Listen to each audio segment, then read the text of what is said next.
Bien, mi nombre es Cristiana Sadi Cubillo, soy abogado de Inmobiliaria Ferval y la idea es que en forma rápida y breve exponga sobre aspectos principales del patrimonio familiar y obviamente que tiene relación con o que afecta la adquisición de una vivienda.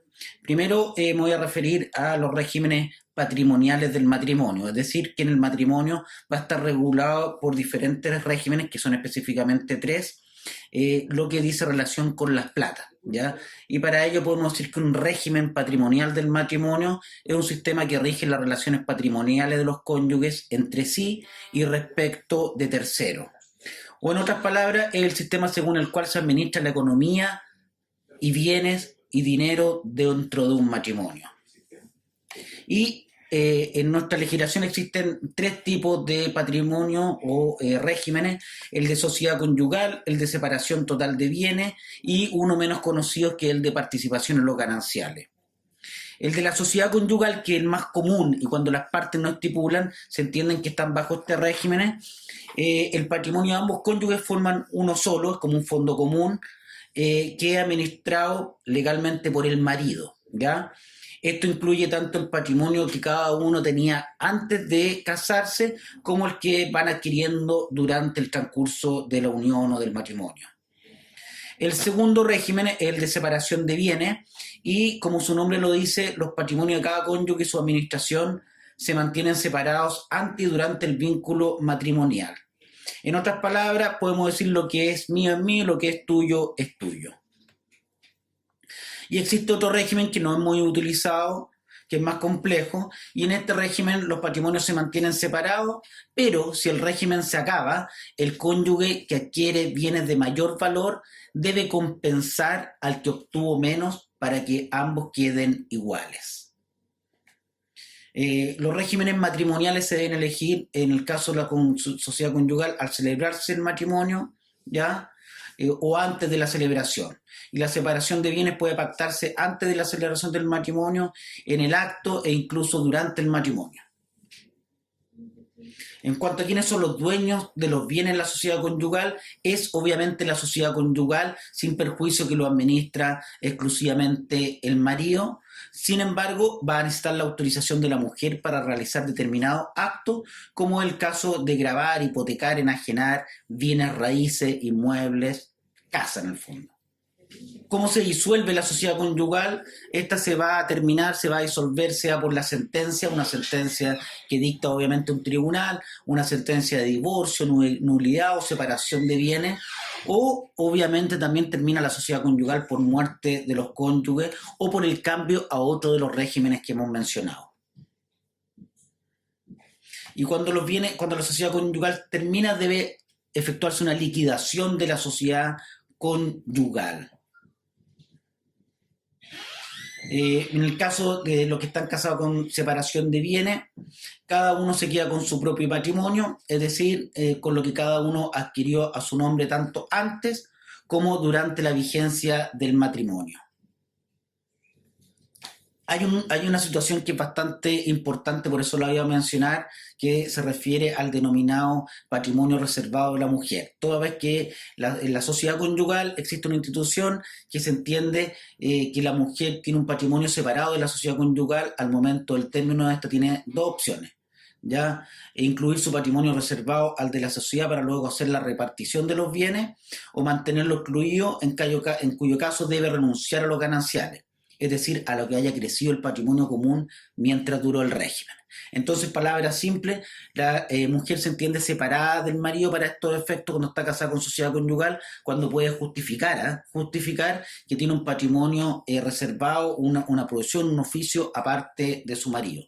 Específicamente está reflejado en el artículo 150, que contempla que la mujer casada que desempeña algún empleo, que ejerce una profesión, oficio, industria, separado de su marido, se considerará separada de bienes respecto al ejercicio de ese empleo, oficio, profesión, industria y de lo que en ello obtenga, no obstante cualquier estipulación en contrario. Es decir, tenemos como requisito que tiene que haber un trabajo de la mujer casada bajo sociedad conyugal, el trabajo debe ser remunerado, el trabajo debe desarrollarse durante el matrimonio y el trabajo debe ser separado de su marido. Además, existe una presunción serbio que cuando se adquieren viviendas con serbio, para esos efectos se va a entender que la mujer está casada bajo el régimen de separación de bienes. Un segundo ámbito, vimos lo que son los regímenes matrimoniales patrimoniales dentro del matrimonio. Ahora me voy a referir brevemente a una institución que es la declaración o el bien familiar, y se define que el inmueble de propiedad de cualquiera de los cónyuges que sirva de residencia principal de la familia y los muebles que la guarnecen podrán ser declarados bienes familiares y se regirán por las normas de este párrafo, cualquiera sea el régimen de bienes del matrimonio. Es decir, la casa que sirve de habitación a la familia, por algunos de los cónyuges, puede ser declarada como bien familiar, lo que restringe el venderlo, el grabarlo, hipotecarlo y también lo protege de terceros. Pero tiene que ser un inmueble de los cónyuges. Por otra parte, me voy a referir, porque también tiene relación con los patrimonios familiares, que también amerita bastante duda, es el derecho sucesorio, cuando fallece alguien, ¿ya? Obviamente, una vez que se produce la muerte, existe la apertura de la sucesión y viene un llamamiento que se hace a las personas para suceder al difunto en sus bienes. Y esto lo establece la misma ley. O lo establece la ley a través de diferentes órdenes de sucesión, o también que es conocida como sucesión intestada, que la ley determina a quién le corresponde y en qué proporción. Y también está la sucesión testada, cuando hay un testamento, es decir, existe una voluntad del causante de cómo se van a distribuir. ¿Ya? Existen diferentes órdenes de sucesión. Primero están los ascendientes, los descendientes, el cónyuge, los hijos, y finalmente está el fisco. ¿Ya? ¿Cómo se determina esto? A través de un procedimiento que es la posesión efectiva, que determina quiénes son los herederos de una persona, y ello actualmente se hace en un trámite administrativo que se hace en el registro civil. Si hay testamento, se debe hacer judicialmente.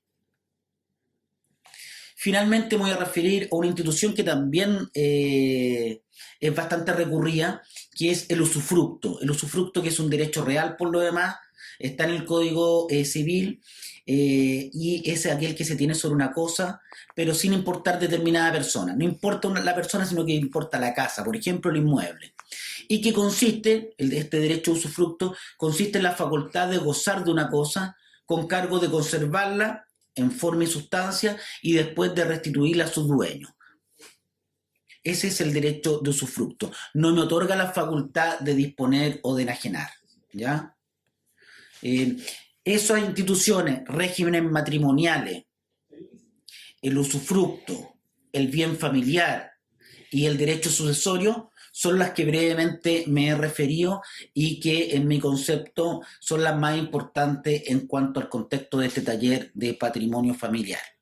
Espero haya sido claro, y desde ya me despido a nombre de Inmobiliaria Ferval en calidad del abogado y relator de este taller. Muchas gracias.